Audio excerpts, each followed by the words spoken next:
और अब खबर हरियाणा से, जहां पर हरियाणा कैडर के सीनियर आईपीएस अफसर वाई पूरन कुमार ने 7 अक्टूबर को चंडीगढ़ स्थित अपने आवास पर गोली मारकर आत्महत्या कर ली। अब उनका 9 पन्नों का सुसाइड नोट सामने आया है। न्यूज 18 इंडिया के पास मौजूद इस सुसाइड नोट में उन्होंने 15 पूर्व और मौजूदा आईएएस और आईपीएस अफसरों को अपनी मौत का जिम्मेदार तक ठहराया है।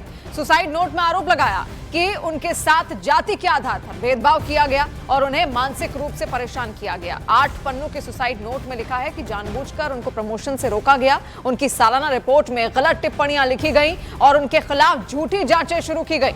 शिकायत करने पर उन्हें बार बार दूर दराज जगहों पर ट्रांसफर किया गया और जरूरी सुविधाएं जैसे सरकारी घर, गाड़ी रोक दी गई। और इतना ही नहीं, इसी सुसाइड नोट में लिखा गया है कि कुछ अफसरों ने उनकी छवि खराब करने के लिए मीडिया में गलत बातें फैलाई, लेकिन सरकार और गृह विभाग ने उनकी शिकायतों पर कोई कार्रवाई नहीं की और इससे उनको गहरा मानसिक तनाव हुआ।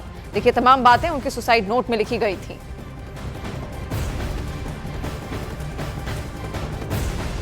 और देखिए, चंडीगढ़ में वाई पूरन कुमार का आज पोस्टमार्टम और अंतिम संस्कार होने की संभावना है। ऐसे में उनकी पत्नी और आईएएस अफसर अमनीत पी कुमार, जो हरियाणा सीएम नायब सिंह सैनी की टीम के साथ जापान दौरे पर गई थी, हादसे की खबर मिलते ही फौरन चंडीगढ़ लौट आई।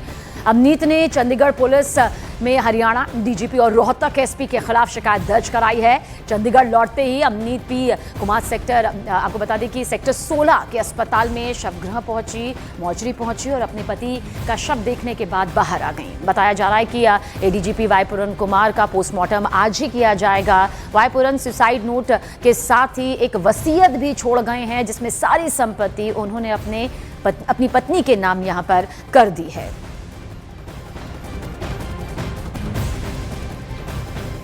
और आइए अब आपको सिलसिलेवार ढंग से बताते हैं कि 7 अक्टूबर को खुदकुशी से पहले आखिर हुआ क्या था, क्या जानकारी इस वक्त वहां से सामने आई है। वाई पूरन ने खुदकुशी से करीब 2.5 घंटे पहले अपनी आईएएस पत्नी को सुसाइड नोट भेज दिया था। उस वक्त पत्नी अमनीत पी कुमार जापान में मुख्यमंत्री के साथ डेलीगेशन का हिस्सा थी। नोट पढ़ने के बाद उन्होंने करीब 15 बार कॉल किया, लेकिन एक भी कॉल रिसीव वहां से नहीं हुआ। इसी के बाद पत्नी ने बेटी को फोन किया। बेटी जब घर पहुंची तो बेसमेंट में सोफे पर पिता वाई पूरन को पड़ा हुआ देखा गया। उनकी कनपटी से खून बह रहा था। तो देखिए, 4 बड़े अपडेट इससे जुड़े सामने आ गए हैं कि कैसे इस पूरे खुदकुशी को अंजाम दिया गया।